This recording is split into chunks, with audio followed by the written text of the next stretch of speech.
सोचो, अगर तुम एक ऐसे वर्ल्ड में रहते हो जहाँ पर सभी के पास मैजिक है, सिर्फ तुम्हें छोड़कर। इसी वजह से सभी बच्चे तुम्हें बुली करते हैं। लेकिन एक दिन अचानक तुम दो मैजिक एलिमेंट को अवेकन कर लेते हो, जो कि पहले ही काफी ज्यादा रेयर था। और ऐसे ही टाइम के साथ तुम और भी काफी खतरनाक मैजिक को अवेकन करने लगते हो और बन जाते हो एक काफी खतरनाक मेज, जिसका मकसद है ब्लैक गैंग को हराना, जो इस दुनिया को डिस्ट्रॉय करना चाहते हैं। तो यही कहानी है हमारे मेन कैरेक्टर मूफैन की, और ये अपनी पावर को लेवल अप करता जा रहा है, और ये तब तक करेगा जब तक ये गॉड ना बन जाए। और ये इस एनिमे का सीजन 7 होने वाला है, जिसका वेट आप लोग काफी टाइम से कर रहे थे। लेकिन फाइनली मैं इसका सीजन 7 लेकर आ गया हूँ, और ये एक फुल सीजन होने वाला है, तो इसमें आपको काफी ज्यादा मजा आएगा। तो इस वीडियो में फुल सपोर्ट दिखाना, और अगर आप चैनल पे नहीं हो तो वीडियो को लाइक करके चैनल को सब्सक्राइब कर लो। और अभी तक आपने इसके पुराने पार्ट्स नहीं देखे तो क्या कर रहे हो, लिंक डिस्क्रिप्शन में है। ये वीडियो देखने के बाद आप वो देख सकते हो। तो चलो अब देखते हैं आगे की स्टोरी। तो इस सीजन की शुरुआत में हमें यह बताया जाता है, कुछ टाइम पहले अर्थ पे कुछ अजीब से एलियंस ने अटैक करना स्टार्ट कर दिया था। लेकिन यहाँ के लोगों ने इसे काफी ज्यादा लाइटली लिया था। लेकिन धीरे धीरे ये मॉन्स्टर इस अर्थ पे कब्जा करने लग गए।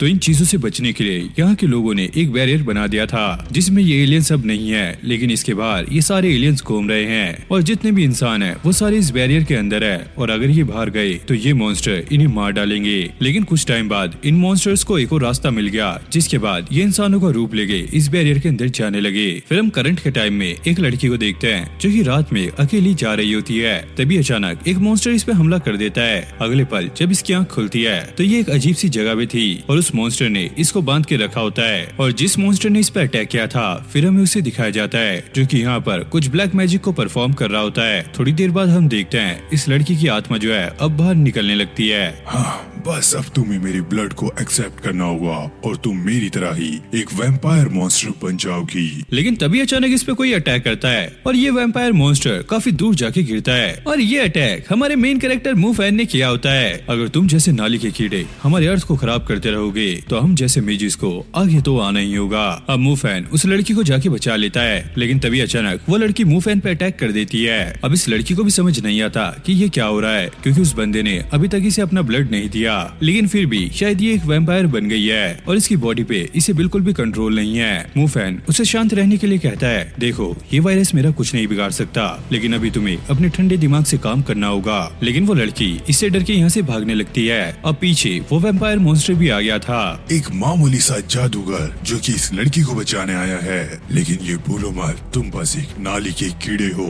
और इसी बीच वो मूफैन पे अटैक करता है, लेकिन मूफैन उसके अटैक को डॉज कर लेता है। तो अच्छा, तुम्हारे पास ये फायर एलिमेंट है, लेकिन कोई बात नहीं, मेरे पास तुम्हारे लिए दो और चीजें हैं। ये बोलकर वो मूफैन पर अटैक करता है, लेकिन मूफैन भी कहाँ कम था, और मूफैन अपने पर्पल फ्लेम ब्लास्ट का इस्तेमाल करता है, जिससे वो सारे बैट्स को जला देता है। अब ये बंदा मूफैन पे अटैक करने के लिए आगे बढ़ रहा होता है। तभी मूफैन को उस जगह पे दर्द होने लगता है जहाँ पे उस लड़की ने इस पे अटैक किया था। और इस बीच मूफैन का ध्यान भटक गया था, लेकिन फिर भी वो अपनी शील्ड का इस्तेमाल करता है उसके अटैक को रोकने के लिए। लेकिन ये वैम्पायर काफी ज्यादा स्ट्रॉन्ग था, और वो मूफैन को काफी दूर फेंक कर मारता है। और इस बीच मूफैन की काफी जम के पिटाई हो रही होती है। तभी अचानक उसे बहुत ज्यादा गुस्सा आने लगता है, और उसके अंदर का डीमन अब बाहर आने लगता है। और ये वैम्पायर उसे देखकर ये कहता है, ओह, तुम तो हमारी कैटेगरी के निकले। और मूफैन जैसे ही अपने आप को देखता है वो एकदम से शॉक रह जाता है। वो अपने आप को कंट्रोल करने की काफी ज्यादा कोशिश कर रहा होता है। अब ये वैम्पायर दोबारा से मूफैन पे अटैक करने वाला था, लेकिन तभी अचानक वो लड़की इस पे अटैक कर देती है। ये वैम्पायर ये देखकर काफी ज्यादा शॉक था। आखिरकार इसके पास ये पावर्स आई कहाँ से? मैंने अभी तक अपना रिचुअल कंप्लीट नहीं किया था। जिसके बाद ये दोनों ही एक दूसरे पे अटैक करने लगते हैं, और फिर ये लड़की इस बंदे को उठा के इधर उधर पटकने लगती है। ये देखकर इस बंदे को काफी ज्यादा गुस्सा आने लगता है। जिसके बाद ये वैम्पायर उस लड़की पे अटैक करता है, और ये लड़की दूर जाके गिरती है। और अब ये इस लड़की को मारने के लिए आगे बढ़ ही रहा होता है। तभी मूफैन अपने फायर मैजिक से इस बंदे पे अटैक करता है, खबरदार अगर इस लड़की को हाथ लगाया तो। जिसके बाद ये वैम्पायर यहाँ से भागने का ट्राई कर रहा होता है, लेकिन मूफैन अपनी थंडर पावर का इस्तेमाल करके इस बंदे को नीचे गिरा देता है। और तभी कोई इस वैम्पायर पे लाइट बेंडिंग वेब का इस्तेमाल करता है, और इसको उस ट्रक के साथ बांध देता है। और इसकी पावर से इस वैम्पायर की बॉडी भी जलने लगती है। और जिसने ये अटैक किया था वो मूफैन की टीचर लिंग लिंग थी। अब मूफैन इस लड़की से कहता है, रात में तुम्हें ऐसे बाहर नहीं निकलना चाहिए। जिसपे ये लड़की कहती है, मैं इस वैम्पायर को छोड़ूंगी नहीं, इसने मेरी बहन को मारा था। और मूफैन कहता है, अगर ऐसी ही बात है तो मैं तुम्हारा बदला लूंगा। और वो अपने फायर मैजिक से इस वैम्पायर को यहीं पे जला देता है। लेकिन मूफैन एक चीज देख देखकर काफी ज्यादा शौक था क्योंकि इस वैम्पायर की जो सोल थी वो रेड कलर की थी। फिर अगले सीन में हम मूफैन और उसकी टीचर को देखते हैं और ये कार में कहीं जा रहे होते हैं। मूफैन उससे कहता है, अरे क्यों थक रही हो, इतनी ज्यादा तेज क्यों चला रही हो, चलो कुछ खा लिया जाए। और वो कहती है, ये वाला मिशन डबल एस रैंक का होने वाला है और इसमें हमें काफी अच्छे खासे पैसे मिल सकते हैं और इसीलिए इन लोगों ने अलग अलग जगह के हंटर्स को बुलाया है। और मूफैन शौक होता हुआ कहता है, अगर ऐसी ही बात है तो उन्होंने मिस्टर बाओ को क्यों नहीं बुलाया। जिस पे लिंग लिंग जवाब देती है, दरअसल मेरे ग्रैंडपा किसी काम में बिजी हैं और ये इनविटेशन हमें उनके थ्रू ही मिला है। और वो कहती है, अगर तुमने इस मिशन को कंप्लीट कर लिया तो तुम्हें 2 स्टार सी स्काई विंग्स मिलेंगे जो कि काफी ज्यादा महंगे होते हैं। क्या इतनी महंगी चीज, फिर तो मुझे ये करना ही होगा। और ये लोग जल्दी से अपनी लोकेशन पे पहुंच जाते हैं। फिर यहाँ पे एक लेमोजिन कार आती है जिसमें से एक शेख निकलता है। वाह वल्ला हबीबी, छा गई गरीबी। और इसका वेलकम करने के लिए यहाँ पे एक सुंदर सी लड़की खड़ी होती है। प्रिंस अब आ गए, चलिए मैं आपको अंदर का रास्ता दिखाती हूँ। और इस शेख के मन में लड्डू फूट रहे होते हैं। और इन लोगों के अंदर जाने के बाद यहाँ पे जॉनी आता है और वो शेख की कार को देखकर कहता है, अरे वाह क्या कार है। तभी पीछे से मूफैन भी यहाँ पे एंट्री मार देता है और ये मूफैन को देखकर कहता है, ओए तू यहाँ पे क्या कर रहा है। और मूफैन उससे कहता है, दरअसल मैं यहाँ पे किसी ऑफिशियल काम से आया हूँ। और ये बंदा उसे इनविटेशन मांगने लगता है। मूफैन उससे कहता है, अबे तेरी बहन को छेड़ने के लिए भी क्या मुझे इनविटेशन लाना होगा। और ये बंदा यहाँ से चुपचाप निकल जाता है। मूफैन कहता है, अरे यार इन दोनों भाई बहन से मैं काफी ज्यादा परेशान हूँ, ये लोग एकदम सरदर्द हैं। अब ये लोग अंदर आ गए थे। ये लोग देखते हैं यहाँ पर काफी अलग अलग जगह से टॉप लेवल के हंटर्स आए हुए हैं। पहले हम यहाँ पे सीक्रेट एलिफेंट हंटिंग ग्राउंड के हंटर्स को देखते हैं। फिर हम वॉल हॉर्न हंटिंग लॉन्च के हंटर्स को देखते हैं और फिर अगले होली फायर हंटिंग ग्राउंड के हंटर्स। अब जोनी की बहन जूली भी यहाँ पे आ जाती है और वो मूफैन से सेम ही क्वेश्चन पूछती है, वही तुम्हें यहाँ पे किसने बुलाया। मूफैन कहता है, अबे यार इन सबको मुझे अलग अलग बताना होगा क्या, मुझे तुम्हारी फैमिली ने ही यहाँ पे किसी ऑफिशियल काम के लिए बुलाया है। अब चिसाकी भी यहाँ पे आ गई थी। मूफैन उसे देखकर काफी ज्यादा खुश होता है। हे तुम यहाँ पे क्या कर रही हो। और वो यहाँ पे अपने ग्रैंडफादर के साथ आई थी। फिर मूफैन दोनों लड़कियों को एक दूसरे से इंट्रोड्यूस कराता है। लिंग लिंग इनसे मिलो, ये मेरी काफी अच्छी दोस्त है। जब मैं फायर ट्रेनिंग पे पहली बार गया था ना तो हम दोनों वहीं मिले थे। और मूफैन उससे पूछता है, वैसे भी तुम्हारे किंग की कौन सी जनरेशन चल रही है। और वो कहती है, दरअसल अभी हमारी 3rd जनरेशन चल रही है। अब लिंग लिंग ये बताने लगती है, हर 10 साल में एक हंटर किंग को इलेक्ट किया जाता है और अभी 7th जनरेशन चल रही है और इसके जो ग्रैंडफादर है वो 3rd जनरेशन के किंग है, मतलब अभी 70 साल हो चुके हैं। फिर हम लूकोन को देखते हैं जिसने इस इवेंट को ऑर्गेनाइज किया होता है और वो इन लोगों को बताने लगता है, मैंने तुम सबको यहाँ पे एक मिशन के लिए बुलाया है और इस मिशन को करने के लिए कुछ रूल्स हैं। तुम सबको एक एक लेटर मिलेगा, तुम्हें उस लेटर को पढ़ना है और उसके साथ तुम्हें कुछ कमीशन भी मिलेगी। यानी कि इन सभी को अलग अलग टास्क मिले हैं और ये लोग किसी को भी ये टास्क नहीं बता सकते क्योंकि यही इस मिशन का रूल है। और यहाँ भी ये लोग बात करने लगते हैं, ये रूल्स तो काफी ज्यादा अजीब है, हम इस मिशन में किसी से भी हेल्प नहीं ले सकते, न ही हम किसी को अपना मिशन बता सकते हैं। और ये बंदा उनसे कहता है, चलो अपना इन्विटेशन कार्ड देकर यहाँ से तुम मिशन वाला कार्ड ले सकते हो और अब से तुम्हारा मिशन स्टार्ट होता है। फिर हम बाहर जोनी को देखते हैं जो कि बाहर खड़ी हुई कार्स की फोटो ले रहा होता है। तभी उसकी नजर अंदर जाती है।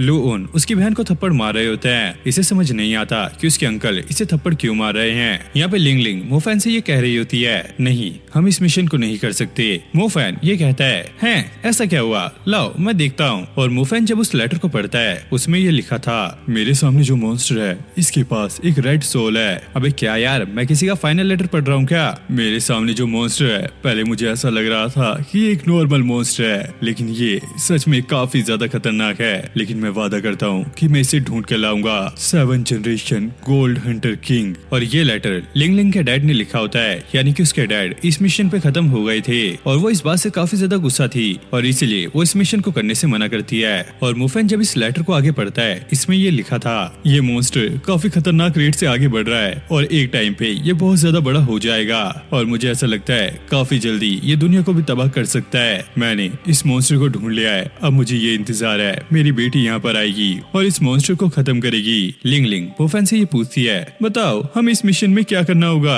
और मूफैन कहता है, इसमें ये लिखा हुआ है हमें उस मॉन्स्टर को ढूंढ के खत्म करना होगा। और उसमें एंड में ये लिखा होता है, अगर तुम इस लेटर को पढ़ रहे हो तो समझ जाना कि मैं इस मिशन को करते करते मर चुका हूँ। अब मेरी तुमसे बस यही उम्मीद है कि तुम उस मॉन्स्टर को ढूंढ के उसे खत्म कर दो और बदले में तुम्हें जो भी चाहिए होगा वो तुम्हें मिल जाएगा। जाएगा। अब लिंग लिंग ये सुनकर काफी ज्यादा रोने लगती है। इसके बाद मूफेन ये कहता है, अब मुझे समझ आ रहा है कि मोसू की फैमिली को यहाँ पे क्यों बुलाया गया है। इस लेटर में रेड सोल के बारे में लिखा गया है और मोसू की फैमिली उससे कनेक्टेड है। और ये लड़की पूछती है, तो मुझे ये बताओ मिसू की फैमिली उस रेड सोल वाले मॉन्स्टर से कैसे मिली हुई है। और मूफेन बताता है, ये बात उस टाइम की है जब मैं फायर कंट्री में गया था हंटर एग्जाम के लिए, और जब मैं कंपटीशन में था मैं अच्छे से उस मैच को जीत रहा था और मेरे सामने चिसाकी थी और ये दोनों आपस में लड़ रहे होते हैं कि कौन सबसे ज्यादा ताकतवर है। वहीं ऑडियंस में बैठे हुए लोग ये बात कर रहे थे, इस लड़के ने अपनी लाइफ की काफी बड़ी गलती कर दी है चिसाकी को अपना ओपोनेंट चूज करके, क्योंकि वो सबसे ज्यादा स्ट्रॉन्ग है। अब मूफेन अपने थंडर पावर का इस्तेमाल करके चिसाकी पर अटैक करने के लिए आगे जाता है, लेकिन चिसाकी अपनी पावर का इस्तेमाल करके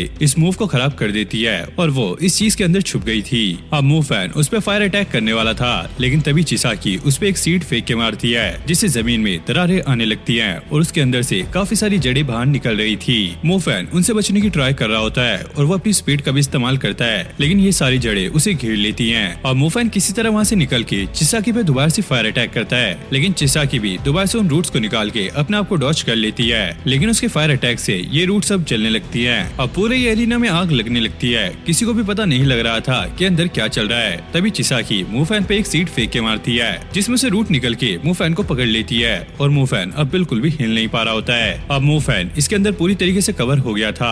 लोग यहाँ पे काफी ज्यादा मजे ले रहे थे। अब एक बंदा ग्रैंडफादर के पास खड़ा हुआ उनसे ये पूछता है, ये स्टूडेंट तो काफी ज्यादा स्ट्रॉन्ग है, आखिरकार ये है कौन? ये कोई स्टूडेंट नहीं बल्कि नेशनल लेवल की एक टीचर है। ये बात सुनकर ये बंदा कहता है, तो आखिरकार इनकी फाइट हो कैसे रही है? ये तो इलीगल है। ग्रैंडफादर बताते हैं, दरअसल मूफेन ने ही इसे चूज किया है अपने साथ फाइट करने के लिए। चिसाकी मूफेन से ये कहती है, अभी भी तुम्हारे पास टाइम है, मुझसे माफी मांग लो, मैं तुम्हें माफ कर दूंगी। लेकिन मूफेन उसकी बात कहाँ सुनने वाला था। वो अपने फायर एलिमेंट का इस्तेमाल करता है और उसकी कैद को तोड़कर बाहर निकल जाता है और वो अपने फायर और लाइटनिंग एलिमेंट को मिलाकर यहाँ पे अटैक करने लगता है और चिसाकी के ऊपर अटैक की बारिश हो रही होती है। सभी लोग ये देखकर काफी ज्यादा शॉक थे, आखिरकार ये क्या हो रहा है। और चिसाकी भी एक वाटर बैरियर बना के उसके अटैक से बचने की ट्राई कर रही होती है, लेकिन तभी मूफेन आकर उस पर अटैक करता है जिससे इसका बैरियर भी टूट जाता है। अब मूफेन उस पर फायर सर्च अटैक करने वाला होता है, अभी भी तुम्हारे पास मौका है, तुम हार मान लो। लेकिन आसपास की फायर भी उसके पास खींची चली जा रही थी। मूफेन को समझ नहीं आता कि ये क्या हो रहा है। ये लड़की कहती है,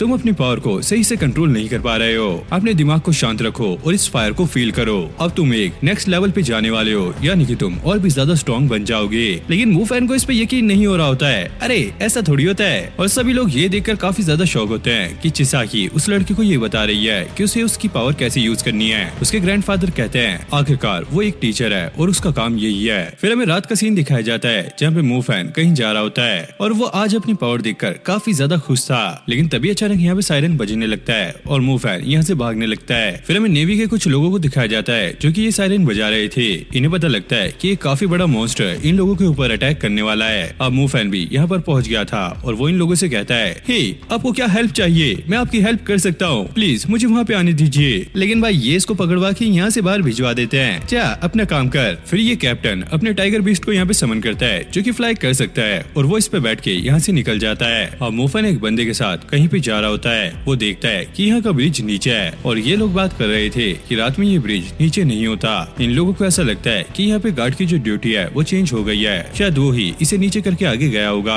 तभी प्रिजन में से एक लाइटनिंग अटैक होता है। गार्ड्स ये देखकर आगे भाग रहे होते हैं। तभी चिसाकी के मूव जैसे यहाँ पे रूट निकलते हैं और उन गार्ड्स पे लाइटनिंग अटैक होता है जिससे ये गार्ड्स यहीं पे मर जाते हैं। मूफेन ये देखकर काफी ज्यादा शौक था, आखिरकार ये अटैक यहाँ पे कौन कर रहा है। फिर हम देखते हैं कि ये ब्रिज बंद होने लगता है और ये लोग यहाँ से निकल लेते हैं, जिसके बाद मूफेन अपनी शैडो टेक्निक का इस्तेमाल करके चिसाकी के रूम में आ गया था। वो देखता है कि चिसाकी अभी नहा रही है और मूफेन को ऐसा लगता है अभी बाहर जो कुछ भी हुआ उसके पीछे चिसाकी नहीं है। अब चिसाकी जैसे ही बाहर आती है मूफेन उसे देखकर काफी ज्यादा शौक हो जाता है और चिसाकी भी उस पर अटैक कर देती है। मूफेन उसे समझाने की ट्राई करता है, अरे देखो देखो जैसा तुम सोच रही हो ऐसा कुछ नहीं है, दरअसल बाहर मुझे तुम्हारे जैसा ही मैजिक दिखा, मुझे लगा वो तुम हो, लेकिन तुम यहाँ पे नहा रही थी। अब चिसाकी उसकी बात समझ गई थी, लेकिन उसके रूम में ऐसे घुसने के लिए वो मूफेन को पनिशमेंट भी देती है और तुम्हारी पनिशमेंट ये है कि तुम्हें मेरे साथ चलना होगा उस प्रिजन के पास, हम जाके चेक करेंगे आखिरकार वो चीज क्या है। फिर अगले सीन में हम देखते हैं मूफेन की काफी ज्यादा फट रही होती है क्योंकि ये लोग पहाड़ चढ़ के प्रिजन के पास जा रहे हैं। अबे यार हम सीधा भी तो जा सकते थे,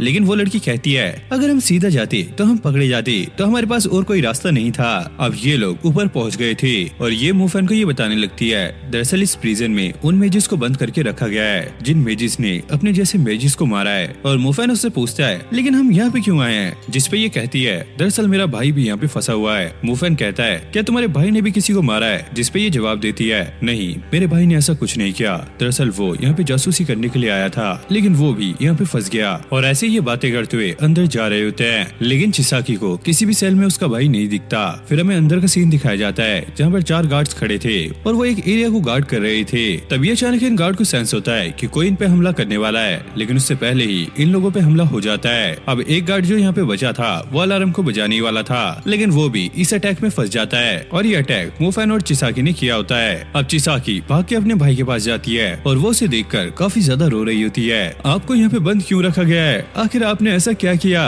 दरअसल मुझे इन लोगों का मेन मकसद पता चल गया था, ये सारी प्रिजनर्स की एनर्जी निकाल के कुछ बहुत बड़ा कर रहे थे। वो सबके एनर्जी निकाल के इस कंडेंसेशन पॉल को रिफाइन करना चाह रहे थे। और ये पूछती है क्या ये वही चीज है जिसके बारे में ग्रैंडफादर बात कर रहे थे? हाँ ये वही चीज है लेकिन मैंने इसे छुपा के रखा हुआ है। तिगाकी यहाँ का जो मेन बंदा है वो इसे लेने की बहुत ज्यादा कोशिश कर रहा है और एक बार ये उसके हाथ लग गया तो ये उसे लेकर यहाँ से भाग जाएगा। ये पूछती है कि हम आपको यहाँ से बाहर कैसे निकाल सकते हैं? तुम मुझे यहाँ से बाहर नहीं निकाल सकती क्योंकि मुझे यहाँ से सिर्फ तकाकी ही बाहर निकाल सकता है जो कि यहाँ का गार्ड है। अब तुम्हें सिर्फ मेरा एक काम करना है, मेरे पास से ये कंडेंसेशन पल ले जाओ और इसे साका मैनेजमेंट एजेंसी में जमा करवा देना। और इसके भाई ने इस चीज को अपनी बॉडी में छुपा के रखा हुआ था। ये इसे बाहर निकालता है तो मुफैन का जो लॉकेट होता है वो यहाँ पे रिएक्ट करने लगता है। अब ये लोग इस चीज को लेकर जाने लगते हैं जिसके बाद ये सिटी में आ गए थे।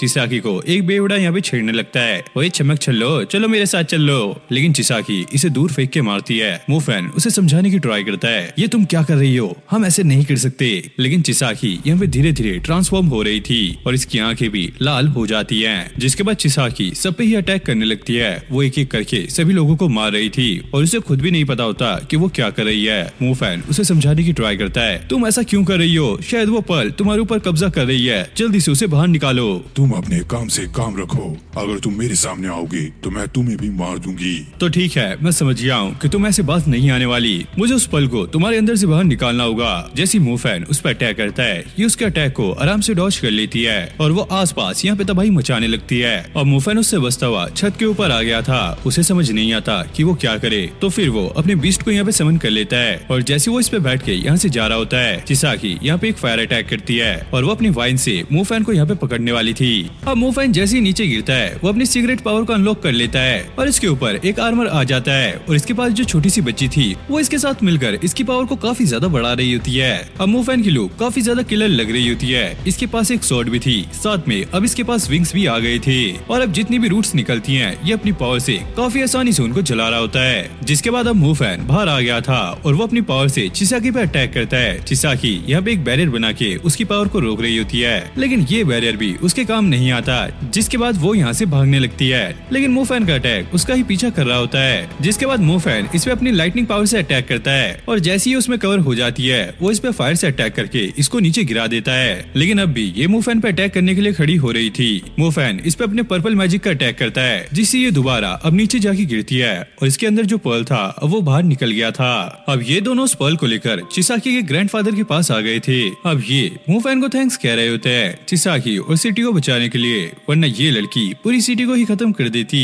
और मुफैन भी कहता है अरे ये सब कहने की जरूरत नहीं है, लेकिन आप क्या मुझे बता सकते हो कि इसके साथ हुआ क्या था? देखो मुफैन, हर इंसान के अंदर एक सोल होती है और वही सोल एक मेज को उसकी पावर देती है। कई मेज में ये सोल अच्छी होती है लेकिन कई में थोड़ी सी बुरी, और बुरी सोल बुराई को खींचती है जिससे उनके अंदर नफरत, गुस्सा और बुराई आ सकती है और ये चीजें किसी को भी एक इविल बना सकती हैं। और इस पल के अंदर भी ये सारी चीजें थी। अगर कोई भी इंसान इस चीज को पाले तो वो इसकी पावर से इविल बन जाएगा। वो तो भला हो तुम्हारा, तुमने चिसाकी को बचा लिया, वरना वो भी एक रेड सोल वाले बीस्ट में कन्वर्ट हो जाती। मुफैन कहता है रेड बीस्ट, ये क्या है? रेड बीस्ट तुम इसे एक कर्स या पैरासाइट समझ सकते हो। ये जिस पे भी अटैक करते हैं ये उनकी सोल पर एक रेड मार्क बना देते हैं और ये उस बंदे की बॉडी को पूरी तरीके से कंट्रोल कर रहे होते हैं। अगर वो बंदा मर भी जाए तब भी ये उसकी बॉडी को कंट्रोल कर सकते हैं और ऐसे ही वो लोगों को मारकर नेगेटिव एनर्जी खींचकर अपने आप को और भी ज्यादा स्ट्रॉन्ग बनाते रहते हैं। और मुफैन बताता है शायद ऐसी किसी रेड बीस्ट ने हमारे फैमिली के एक मेंबर पे अटैक किया था और मुझे ऐसा लगता है वो रेड बीस्ट आपके पास से ही एस्केप करके भागा था। ग्रैंडफादर कहते हैं लेकिन ये चीज तुम्हें कैसे पता? फिर हम देखते हैं ये लोग एक स्टोन के पास खड़े होते हैं। ग्रैंडफादर ये बता रहे होते हैं ये tube stone last red beast का टूब स्टोन है। जब वो इंसान रेड बीस्ट बना था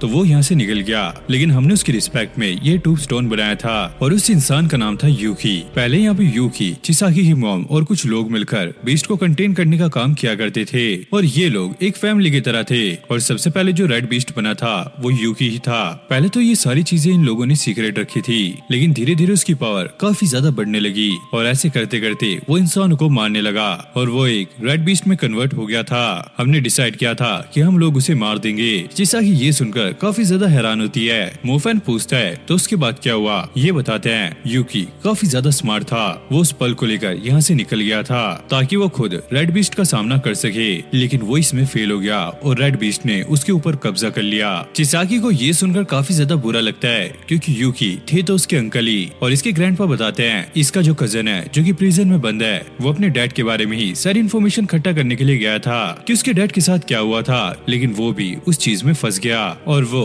मोफैन को वो पर्ल देते हैं ताकि ये इसके पास सेफ रहे। मुझे पता है कि तुम्हारे पास ऐसी पावर है जो कि इसकी पावर को सप्रेस कर देगी और मोफैन उनके इतना कहने पर ये रख लेता है और अब वो लिंग लिंग को ये दिखा रहा होता है, हे मुझे लगता है कि तुम्हारे ग्रैंडफादर इसे प्योरीफाई करके मुझे दे देंगे और वो इस पे कहती है हाँ उनके अलावा ये काम और कौन ही कर सकता है और मोफैन कहता है तुम्हारे डैड की मौत के पीछे भी मुझे ये रेड बीस्ट लग रहा है, हमें कुछ भी करके इसे ढूंढना ही होगा और लिंग लिंग भी इस पे मान जाती है। अब मोफैन चिसाकी से बात करने के लिए आ गया था, लेकिन वो इस टाइम पे नहा रही होती है, मतलब इसकी टाइमिंग काफी ज्यादा गलत है। तभी वहाँ पे डोरबेल बजती है। चिसाकी दरवाजा खोलने के लिए चली गई थी और दरवाजे पे थे लूकुन। वो कहते हैं तुम्हारे घर एक गेस्ट आया हुआ है और एक बहरूपिया। वो देखते हैं अंदर मोफैन है और वो ये कहने लगते हैं हमने तो ये रूल रखा था कोई भी टीम दूसरी टीम से बात नहीं कर सकती, तो तुम यहाँ पे क्या कर रहे हो। लेकिन मोफैन उस पे कहता है हाँ मैं तुम्हारे रूल को मानता हूँ, लेकिन ये मेरी गर्लफ्रेंड है, इससे मिलने तो मैं आ सकता हूँ। लूकुन कहते हैं ठीक है मैं तुम्हारी बात को मान लेता हूँ, लेकिन आगे से ये बहाने नहीं चलेंगे। अब उनके जाने के बाद मोफैन इसे बताने लगता है दरअसल मैं रेड बीस्ट को ढूंढना चाहता हूँ। चिसाकी कहती है मैंने भी ये मिशन इसलिए ज्वाइन किया ताकि मैं रेड बीस्ट के बारे में ज्यादा इन्फॉर्मेशन निकाल सकूं और जैसे कि मुझे लगता है इसके पीछे ब्लू फैमिली का हाथ हो सकता है। अब मोफैन लिंग लिंग के पास आ गया था। वो देखते हैं बाहर जोनी कार चला रहा होता है, तभी लूकुन भी यहाँ पर आ गए थे। ओ मुझे तुम दोनों को देखकर ऐसा लगता है कि शायद तुम्हें बाहर घूमना चाहिए और वो जोनी को बुलाकर इन्हें बाहर ले जाने के लिए कहते हैं, लेकिन जोनी ये सब करने से मना करता है। मैं इनके बाप का नौकर नहीं हूँ, ये खुद चले जाएंगे।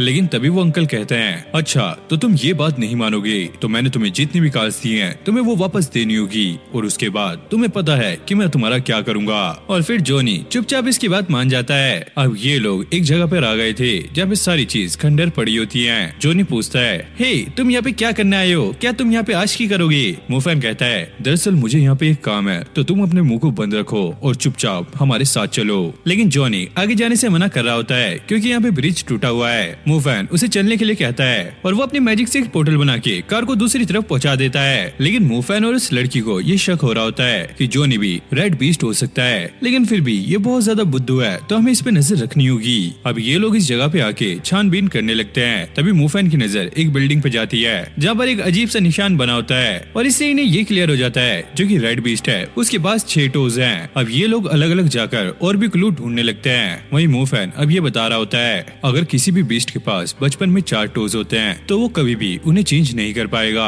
हमेशा उसके पास 4 ही टोज और 4 ही क्लोज रहेंगे। अब जोनी भी बाकी चीजों को ढूंढने में उसकी हेल्प करने लगता है। मोफैन को ऐसा लगता है जरूर ये भी एक डीमन होगा तभी ये हमारी हेल्प कर रहा है और इसे इन चीजों के बारे में इतनी ज्यादा नॉलेज है। जोनी ये बताने लगता है मैंने भी कुछ ऐसी पढ़ाई की है जिससे मैं मैजिकल मटेरियल को कलेक्ट कर सकता हूँ। और मोफैन उससे कहता है चलो एक चीज बताओ, क्या तुम बुलेट को सूंघ सकते हो। अबे तुझे क्या मैं कुत्ता लगता हूँ। अरे नहीं नहीं ये हमारे काम आने वाला है, तुम सच में बताओ क्या तुम ये कर सकते हो। फिर जोनी अपने मैजिक एक्सरे विजन का इस्तेमाल करता है और इससे अंडर वाटर इन्हें ब्लड के कुछ निशान दिखते हैं और मोफैन उससे कहता है जाओ इस ब्लड के सैंपल को लेकर आओ। अबे ओए तूने मुझे क्या नौकर समझ लिया है। देखो मेरे पास तुम्हारे लिए एक डील है, अगर तुम इस ब्लड के सैंपल को ले आए तो मैं तुम्हें इस दुनिया की सबसे बढ़िया कार लाके देने वाला हूँ। और ये बंदा तो भाई एक नंबर का लालची था जो कि ब्लड सैंपल लेने के लिए चला जाता है। तभी ये लोग नोटिस करते हैं यहाँ की बिल्डिंग दोबारा से टूटनी स्टार्ट हो जाती है। अब मोफैन जल्दी से इसे बाहर बुलाता है और ये लोग यहाँ से निकलने लगते हैं। साथ ही साथ ये ब्रिज भी यहाँ पे टूट रहा होता है और सुबह होते होते ये लोग भी वापस पहुँच गए थे।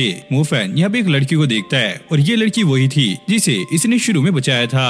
अब जूली भी यहाँ पे आ गई थी। वो अपने भाई से पूछती है तुम पूरी रात कहाँ पर थे। मोफैन उसे रुकाते हुए कहता है जरा रुको, ये तुम्हारे मुंह पे निशान कैसा। और जोनी ये बता देता है इस अंकल लू ने थप्पड़ मारा था। मोफैन कहता है मेरे सवाल का सही सही जवाब देना, क्या तुम्हारे अंकल की बचपन से ही 6 उंगलियां थी? क्योंकि तुम्हारे मुंह पे 6 उंगलियां छपी हुई है और अभी कुछ टाइम पहले ही इन्हें पता लगा है कि 6 उंगलियां रेड बीस्ट की हैं। फिर हम इन सबको एक रूम में देखते हैं। मोफैन यहाँ पे 5 साल पुरानी इसके अंकल की फोटो देख रहा होता है जहाँ पे उनकी उंगलियां सिर्फ 5 थी, लेकिन जैसे वो 5 साल बाद की उनकी फोटोज देखता है तो उस फोटो में उनकी उंगलियां नहीं दिखाई देती। मोफैन कहता है इनकी फोटो देखकर ऐसा लग रहा है कि जरूर ये अपनी उंगलियों को छुपा रहे हैं, और जूली भी काफी ज्यादा शौक होती है तुम ऐसा कैसे कह सकते हो? मोफैन जिस पे जवाब देता है ऐसा हो सकता है कि जिस आदमी को हम इस फोटो में देख रहे हैं शायद वो तुम्हारे अंकल ना हो, यानी कि रेड बीस्ट ने उन पे कब्जा कर लिया है। और जूली शौक होकर कहती है अगर ये रेड बीस्ट है तो मेरे अंकल कहाँ पर है? मोफैन कहता है उस चीज का हमें पता लगाना होगा, लेकिन अभी हमें इनसे दूर रहना होगा क्योंकि ये तुम्हारे अंकल नहीं है। फिर मोफैन उन्हें वो ब्लड सैंपल दिखाता है जो उन्हें उस खंडर जगह पे मिला था। देखो ये रेड बीस्ट का ब्लड सैंपल है, अगर हमें रेड बीस्ट का पता लगाना है तो हमें तुम्हारे अंकल का भी थोड़ा सा ब्लड चाहिए होगा। और जूली कहती है लेकिन ये हमें मिलेगा कैसे? हाँ ये अच्छा क्वेश्चन है, वैसे ये काम तो तुम्हें ही करना होगा। और मोफैन उसे समझाता है देखो अगर तुम्हारे अंकल रेड बीस्ट है तो इससे तुम्हारी फैमिली पे भी खतरा आ सकता है, तो तुम्हें ये काम करना ही होगा। अब जूली इस पे मान गई थी, जिसके बाद वो जाकर अपने अंकल का ब्लड सैंपल ले आती है। फिर हम देखते हैं कि यहाँ पे रिपोर्ट भी आ गई है और इस टेस्ट में दोनों ही ब्लड मैच हो गए हैं, यानी कि इसके अंकल के रूप में ये बंदा रेड बीस्ट है। अब लिंग को यहाँ पे थोड़ा डाउट होने लगता है क्योंकि इसी बंदे ने इन सबको यहाँ पे बुलाया है ताकि ये लोग रेड बीस्ट को हंट कर सके, लेकिन जब ये खुद ही रेड बीस्ट है तो ये ऐसा क्यों करवा रहा है? लेकिन भाई जूली ये बात समझने के लिए तैयार नहीं थी। मोफैन उसे समझाता है देखो ये सारा कुछ इसलिए हो रहा है ताकि ये सारे हंटर्स को एक साथ बुलाकर वो उन्हें खत्म कर सके, जिसके बाद वो अकेले दुनिया पे राज कर सकते हैं। अब मोफैन जॉनी से कहता है लूकुन तुम्हारे असली अंकल नहीं है, क्यों तुम्हें ये पता लग गया ना? और जॉनी भी इस पे काफी ज्यादा शौक होता है और वो ये बताने लगता है दरअसल हमारे ग्रैंडफादर ने हमें ये बताया था लूकुन अंकल किसी दूसरी जगह से यहाँ पर आए थे और उन्होंने यहाँ पे लोगों की काफी ज्यादा मदद की, इसलिए हमारे ग्रैंडफादर ने उन्हें अडॉप्ट कर लिया था और इसी वजह से उन्हें हमारी फैमिली का नाम भी मिला। मोफैन कहता है अच्छा तो वो यहाँ के नहीं है, तो क्या तुम बता सकते हो कि कौन सी जगह से वो यहाँ पर आए थे? जॉनी बताता है दरअसल वो फायर कंट्री से यहाँ पर आए थे। अब मोफैन का शक पूरा पक्का होने लगता है क्योंकि चिसाकी भी फायर कंट्री से है और पहला रेड बीस्ट भी वहीं पर पाया गया था। लिंग कहती है यानी कि इनके अंकल ही यू क्यों हैं? और जॉनी वो टेस्ट रिजल्ट देखकर ये कहता है मुझे इन पर पहले से ही शक था क्योंकि हमारे ग्रैंडफादर ने हमें बताया था हमारा जो बिजनेस है वो प्रिजनर्स को संभालना है, और जैसे कि हमारे ग्रैंडफादर काफी ज्यादा बूढ़े हो चुके थे तो उन्होंने काफी सारी चीजों के बारे में अंकल लूक उनको बताया हुआ था। फिर हम पास्ट का सीन देखते हैं जब ये प्रिजन में अपनी ड्यूटी करके वापस जा रहा होता है, तभी से वहाँ पर इसके अंकल देखते हैं जो कि एक सीक्रेट रूम में जा रहे थे। ये उनका पीछा करता है, जैसे ही उस जगह पे पहुँचता है इसके अंकल एक खिड़की के सामने देख रहे होते हैं और उनका फेस भी अजीब सा चेंज हो रहा था। ये देखकर ये काफी ज्यादा शॉक हो गया था और प्रेजेंट में जोनी ये कह रहा था अब मुझे पता लग रहा है कि असल में उस टाइम क्या हुआ था। अब इन लोगों को समझ आ गया था कि वो रेड बीस्ट हर बार जिससे भी फाइट करता है वो अपने फेस को बदल लेता है, तभी आज तक कोई भी उसको रिकॉग्नाइज नहीं कर पाया है। अब ये लोग प्रिजन माउंटेन के पास आ गए थे,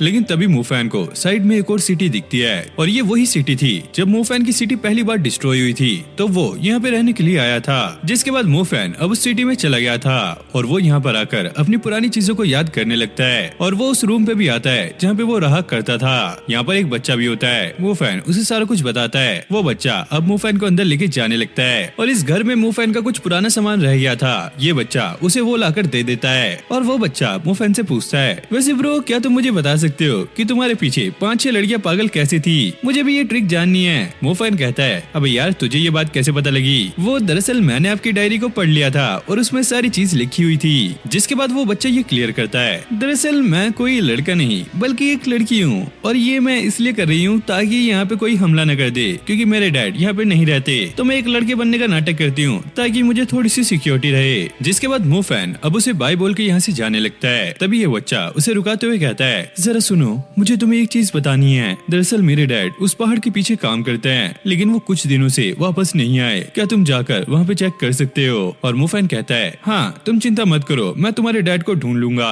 फिर हम उस पहाड़ के पीछे का सीन देखते हैं। यहाँ पर कुछ अजीब सा ही काम चल रहा होता है, जैसे कि यहाँ पर एक फैक्ट्री हो। मोफैन और लिंग भी यहाँ पर आ गए थे। वो लोग ये चीज देखकर काफी ज्यादा शॉक थे क्योंकि मोफैन भी कुछ टाइम टाइम यहाँ पर रहा है, लेकिन उसको आज तक ये नहीं पता लगा कि यहाँ पर एक प्रिजन भी था और यहाँ के लोग ना अपने मैजिक को कल्टीवेट कर रहे होते हैं। लिंग लिंग ये बताती है दरअसल ये लोग अपने मैजिक का इस्तेमाल करके ऐसी ब्रिक बना रहे हैं जिससे प्रिजन के लोग यहाँ से बाहर ना निकल सके और यहाँ के जो गार्ड्स हैं उनके पास कुछ ज्यादा ही पावर्स हैं। इस वजह से यहाँ के प्रिजनर्स यहाँ से भागने का सोचते भी नहीं है और चुपचाप यहाँ पे काम करते हैं। लेकिन मुफैन एक चीज नोटिस करता है कि यहाँ पे जितने भी लोग काम कर रहे हैं उनके फेस पर कोई भी एक्सप्रेशन नहीं है, जबकि कुछ मेजिस भी हैं जो कि काफी ज्यादा ताकतवर है, वो भी अपनी पावर इस्तेमाल करते हुए कोई भी एक्सप्रेशन का इस्तेमाल नहीं कर रहे हैं और उसे ऐसा लगता है कि जरूर ये हिप्नोटाइज हो चुके हैं या फिर कोई इन्हें कंट्रोल कर रहा है। लेकिन जैसे ही लिंग लिंग पीछे मुड़ के देखती है यहाँ पर एक काफी खतरनाक ड्रैगन मॉन्स्टर आ गया था और मुफैन के पास जो पर्ल होती है वो भी अब ग्लो करने लगती है, जिसके बाद इस प्रिजन में तेज तेज सायरन बजना स्टार्ट हो जाता है। अब जितने भी प्रिजनर्स यहाँ पे काम कर रहे होते हैं वो एक ज़ोंबी की तरह रिएक्ट करने लगते हैं। वहीं मुफैन का लॉकेट भी काफी तेज तेज रिएक्ट कर रहा होता है और मुफैन नोटिस करता है कि सामने एक टावर है और उसके ऊपर इवल पर्ल लगा हुआ है, शायद उसी की वजह से ये सारे लोग कंट्रोल हो रहे हैं। लेकिन मुफैन के अंदर से भी उसका डीमन बाहर आने लगता है। मुफैन अब उसे कंट्रोल करने की ट्राई करता है, तभी उनके ऊपर स्पॉटलाइट गिरती है और सभी लोग जो कि ज़ोंबीज की तरह रिएक्ट कर रहे थे वो उन पर अटैक करने के लिए तैयार हो गए थे।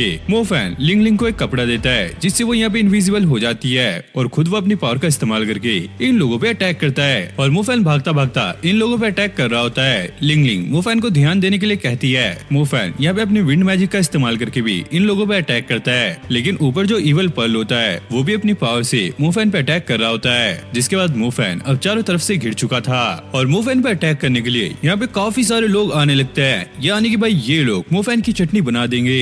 लेकिन अपना मुफैन भी कहाँ कम है, वो अपने एक न्यू मैजिक का इस्तेमाल करता है जिससे यहाँ पर एक इवल आर्मी समन होती है और ये आर्मी बिल्कुल सोलो लेवलिंग वाली आर्मी लग रही होती है। अब मुफैन की आर्मी सभी लोगों पे अटैक कर देती है, वो इन लोगों को कुत्तों की तरह मार रही होती है। मुफैन भी अपने मैजिक से लोगों को उड़ा उड़ा के मार रहा होता है। लिंग लिंग ये देखकर काफी ज्यादा शॉक थी, मुफैन सच में काफी ज्यादा स्ट्रॉन्ग हो चुका है। फिर मुफैन अपने फायर मैजिक का इस्तेमाल करके उस बच्ची को समन करता है जो कि अब इवॉल्व हो चुकी है और वो इसे ऑर्डर देता है इन लोगों को खत्म करने का और ये लड़की अपनी फायर एबिलिटी से इन लोगों को काफी बुरी तरीके से जला रही होती है। ये सारा कुछ खत्म होने के बाद मुफैन अपनी पल को बाहर निकालता है और ऊपर जो पल लगी होती है उसकी सारी एनर्जी को अपनी वाली पल में एब्जॉर्ब कर लेता है। लेकिन तभी अचानक टावर पे से मुफैन को एक आवाज आती है। अब मुफैन उस आवाज का पीछा करते हुए और अंदर तक आ गया था। वो लिंग लिंग को थोड़ा छुपने के लिए कहता है क्योंकि यहाँ पे खतरा हो सकता है, लेकिन जैसे वो अंदर जाता है वो ये देखकर शॉक था यहाँ पे चिसाकी और उसके ग्रैंडफादर को किसी ने बांध रखा है। अब मुफैन इन्हें छुड़वा लेता है, जिसके बाद उसे पता लगता है वो बंदा जिसका नाम क्यू है उसी ने इन लोगों के लिए यहाँ पे ट्रैप बनाया था जिसमें ये लोग फंस गए और जो पल मुफैन पे अटैक कर रही थी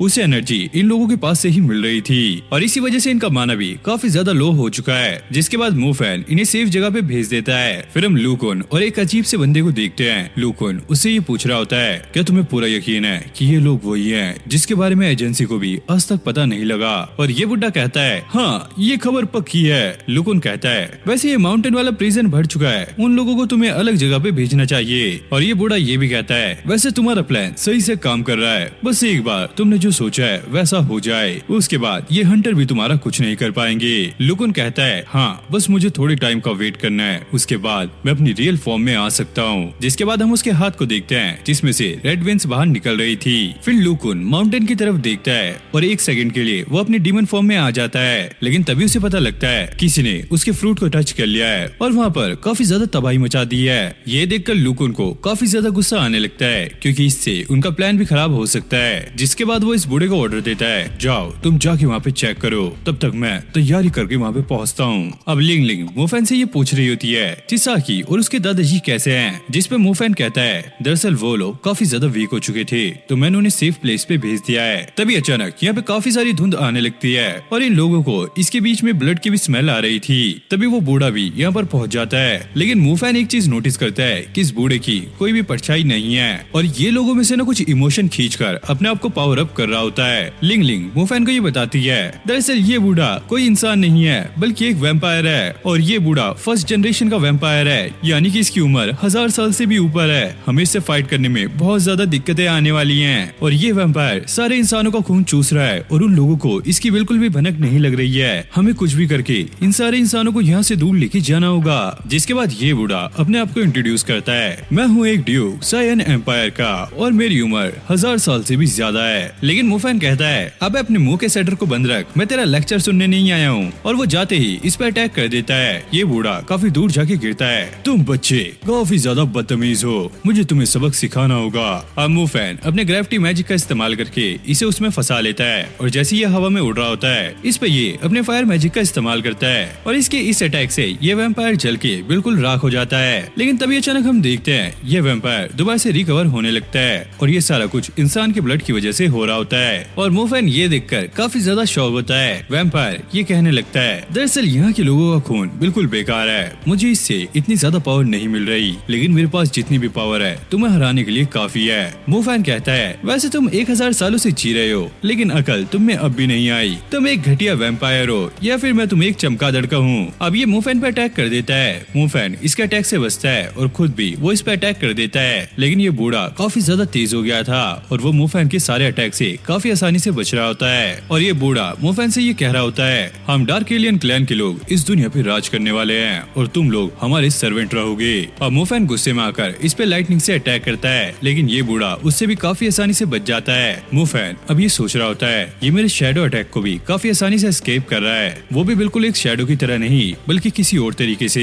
तभी हम यहाँ पे 4 लोगों को देखते हैं जो कि आकर यहाँ पे कह रहे होते हैं, यहाँ पे डिस्ट्रक्टिव मैजिक को कौन यूज कर रहा है, क्या तुम्हारे पास कोई परमिट है। और मूफैन देखता है ये लोग इस सिटी के मॉन्स्टर हंटर्स हैं और वो सोच रहा होता है कि वो इन्हें हैंडल कैसे करेगा। तभी एक लड़की हवा में उड़ रही होती है, वो ये कह रही थी, मैं यहाँ की गार्डियन हूँ और तुम लोग यहाँ से पीछे हट जाओ। और उस लड़की के पंख देखकर ये वैम्पायर पागल हो जाता है और वो जाते ही उसका ब्लड पीने लगता है। अब उसके साथी भी ये चीज देखकर उसकी मदद करने के लिए जा रहे थे, लेकिन मूफैन उन्हें रुका लेता है। अब मूफैन जाके उस वैम्पायर का सर पकड़ता है और उसे इधर उधर घुमा के सीधा पटक देता है। अब मूफैन उस लड़की को जाके उठाने लगता है। तभी ये वैम्पायर भी अब खड़ा हो गया था और इसे काफी ज्यादा गुस्सा आने लगता है, जिसके बाद ये अपनी पावर का इस्तेमाल करता है, जिससे यहाँ पर काफी सारे बैट्स आ गए थे जो कि लोगों के घर में घुसकर उनका खून पीने लगते हैं और इससे इस वैम्पायर को काफी ज्यादा पावर मिलने लगती है। अब मूफैन उन बैट्स को अपनी पावर से जलाने लगता है, जिसके बाद वो इन लोगों के पास जाके इनसे हेल्प मांगने लगता है। इन बैट्स को और इस बंदे को संभालना मेरे बस की बात नहीं है, इसमें मुझे तुम्हारी हेल्प चाहिए होगी। जिसके बाद ये जो गार्डियंस होते हैं वो इन बैट्स को पकड़ने लगते हैं। वही मूफैन इस बूढ़े से फाइट करने के लिए आ गया था और इस वैम्पायर को ये देखकर काफी ज्यादा गुस्सा आता है कि किसी ने यहाँ पे ब्लड केज का इस्तेमाल किया हुआ है, जो कि सिर्फ वैम्पायर ही कर सकते हैं और ये यूज करने वाली और कोई नहीं बल्कि सिस्टर लीरू थी। वैम्पायर उसे देखकर कहता है, तुम हमारे बीच में क्यों आ रही हो। और वो लड़की कहती है, तुमने ऐसे ऐसे काम किए हैं जिसका बदला तुम्हें मिलना चाहिए। मूफैन उसे आके रुकाता है, क्या तुम इसे भूली नहीं हो। लीरू कहती है, नहीं हम इसे नहीं भूल सकते, इसने आज तक बहुत बुरे बुरे काम किए हैं और इसकी सजा इसे मिलकर रहेगी। और ऐसा करने वाला ये सिर्फ अकेला नहीं है, इसके पीछे भी एक ऐसी चीज है जो कि इससे भी ज्यादा ताकतवर है। वैम्पायर कहता है, तुम्हें पता नहीं है कि तुम किससे पंगा ले रहे हो। तभी हम देखते हैं लुकुन भी यहाँ पर पहुँच गया था। तुमने ये चीज करके काफी बड़ी गलती कर दी है और इसकी सजा भुगतने के लिए अब तुम लोग तैयार हो जाओ। और मूफैन मुझे पता है कि वो इवल पल तुम्हारे पास है, वो एक तरह का फ्रूट है जिससे तुम्हें इंसेन पावर मिल सकती है। और जैसे कि तुम्हें हमारे बारे में सारा कुछ पता लग गया है तो अब मुझे कोई भी टेंशन नहीं है। तुम्हारे पास इवल पल का आधा पका हुआ फ्रूट है, वो तुम्हें इतनी ज्यादा स्ट्रेंथ, इतनी ज्यादा पावर देगी कि तुम उसे कंट्रोल भी नहीं कर पाओगे और इसे तुम मेरी तरफ से गिफ्ट समझो। और मूफैन कहता है, लेकिन इसके बदले मुझे करना क्या होगा। लुकुन कहता है, ये तुम्हारा अच्छा सवाल है, इसके बदले तुम्हें हमें ज्वाइन करना होगा, तुम भी हमारा एक पार्ट बन जाओगे।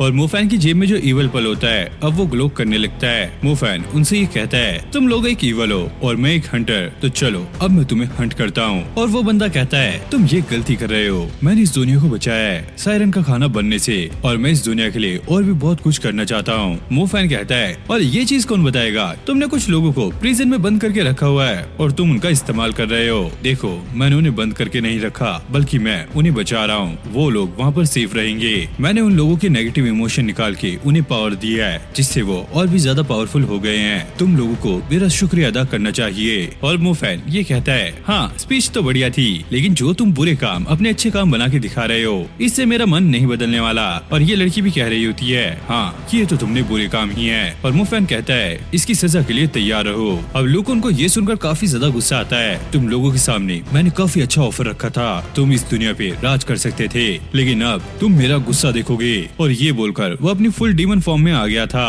अब वो इन लोगों पे अटैक कर देता है, लेकिन मूफैन उसके अटैक को डॉज कर लेता है। इसकी पावर काफी ज्यादा इंसेन थी, आसपास की चीजें यहाँ पे टूट रही होती हैं। मूफैन लिंग लिंग से कहता है, तुम डीमन हंटर्स के साथ साथ जाओ और जंक यार्ड पे ध्यान दो। वही रेड डीमन बीस्ट भी अब मूफैन के पीछे पड़ा होता है और मूफैन यहाँ पे अपने मैजिक शूज का इस्तेमाल कर रहा होता है, जिससे उसकी स्पीड काफी ज्यादा तेज हो गई थी। अब वो ट्रैश वाले एरिया में आ गया था जहाँ पे काफी सारी कार पड़ी थी, जिसके बाद वो अपने एक और मैजिक का इस्तेमाल करता है, जिससे सारी कार्स हवा में उड़ने लगती है और वो एक एक करके उस डीमन पे गिर रही थी। लेकिन ये डीमन भी उन सारी कार से बच रहा होता है, जिसके बाद वो एक शील्ड बनाकर इन सारे अटैक से बचने लगता है। और फिर मूफैन देखता है यहाँ पे काफी सारे मेटल बॉल्स होते हैं जो कि काफी ज्यादा भारी थे और वो इन्हें इन डीमन पे फेंक के मारता है, जिससे ये काफी दूर जाके गिरता है। जिसके बाद मूफैन ऐसी इसके ऊपर काफी सारी चीजें फेंक रहा होता है, लेकिन ये रेड डीमन बीस्ट अपनी पावर से इन सारी चीजों को पिघला देता है। तभी मूफैन के ऊपर एक बंदा तलवार से अटैक करता है। मूफैन उस अटैक से बच जाता है। ये रेड डीमन बीस्ट ये कहता है, भले ही तुम चीजों को कंट्रोल कर सकते हो, लेकिन मैं इंसानों को कंट्रोल कर सकता हूँ। जिसके बाद मूफैन पे ये दोनों ही बंदे अटैक करने लगते हैं। मूफैन इसमें काफी ज्यादा फंस चुका था, जिसके बाद वो अपने अर्थ मैजिक का इस्तेमाल करता है और वो अपने ब्लड की भी 2 ड्रॉप इसमें डाल देता है और इससे यहाँ पे अर्थ में से एक व्हेल की पूंछ निकलती है जो कि डीमन पे अटैक कर देती है। लेकिन इस अटैक से भी ये डीमन बच गया था और वो बाहर आकर कहता है, ओ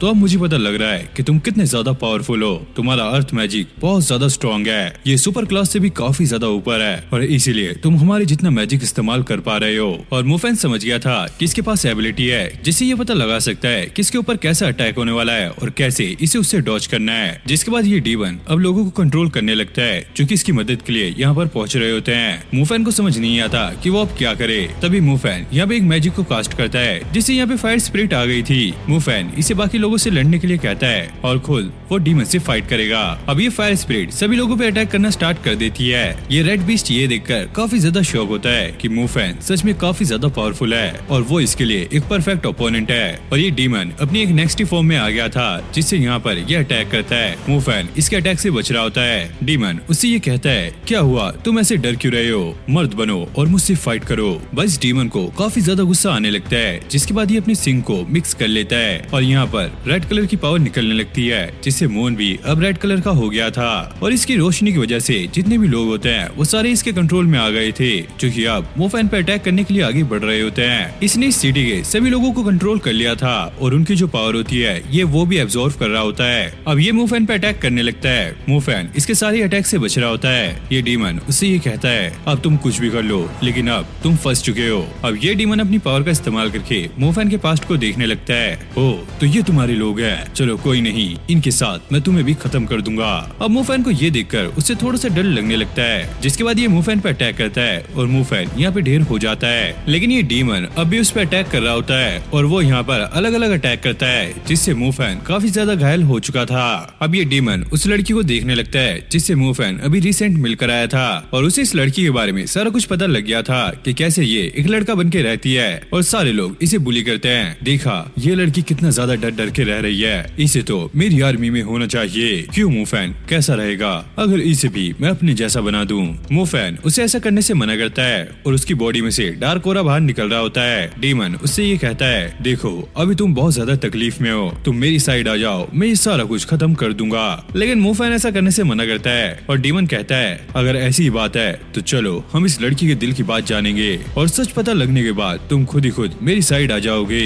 जिसके बाद ये डीमन अपनी पावर का इस्तेमाल करता है, जिससे ये असर पूरी दुनिया पे होता है और सभी लोग एक दूसरे से लड़ने लग जाते हैं। वही हम इस बच्ची को देखते हैं जिसपे इसके मैजिक का कोई भी असर नहीं होता। ये देखकर ये डीमन भी काफी ज्यादा शॉक होता है, ये कैसे हो सकता है, इस बच्ची पे कोई भी असर क्यों नहीं हुआ। जिसके बाद ये डीमन उस बच्ची पे एक काफी पावरफुल मैजिक करता है, लेकिन इससे भी इस लड़की को कुछ नहीं होता, वो आराम से अपना काम कर रही होती है। अब डीमन को ये देखकर काफी ज्यादा गुस्सा आने लगता है। मूफैन उससे कहता है, तुम्हारा यह हेट उस बच्ची का कुछ नहीं कर सकता क्योंकि वो एक प्योर हार्टेड है। अब ये डीमन गुस्से में आके मूफैन पे अटैक करने वाला होता है, लेकिन मूफैन अपने शैडो मैजिक से यहाँ पे एक काफी बड़ी बोट बना लेता है, जिससे ये इस डीमन पे अटैक करता है और इससे डीमन की हालत काफी ज्यादा खराब हो गई थी। मूफैन उस पे ब्लू फ्लेम से अटैक करता है और डीमन काफी दूर जाके गिरता है। जिसके बाद मूफैन इसे काफी बुरी तरीके से मार रहा होता है, कभी लात, कभी मुक्के, कभी उछाल उछाल के, कभी घुमा घुमा के। मतलब इस डीमन की हालत मूफैन ने काफी खराब कर दी थी और इस चीज से डीमन की हालत काफी ज्यादा खराब हो गई थी। साथ ही साथ उसके हाथ भी यहाँ पे कट चुके थे।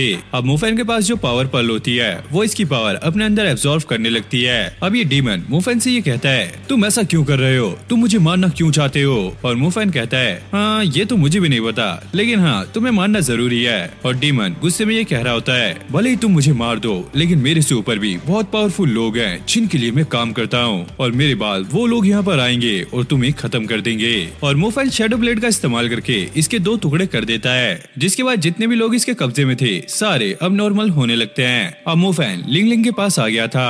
देखो सारा कुछ खत्म हो चुका है और अब तुम्हारी डैड की आत्मा को भी शांति मिल जाएगी। लेकिन लिंग लिंग को एक चीज समझ नहीं आ रही होती है, क्योंकि इसी बंदे ने सभी हंटर्स को यहाँ पे बुलाया था ताकि ये रेड बीस्ट को खत्म कर सके, लेकिन ऐसा इसने किया क्यों?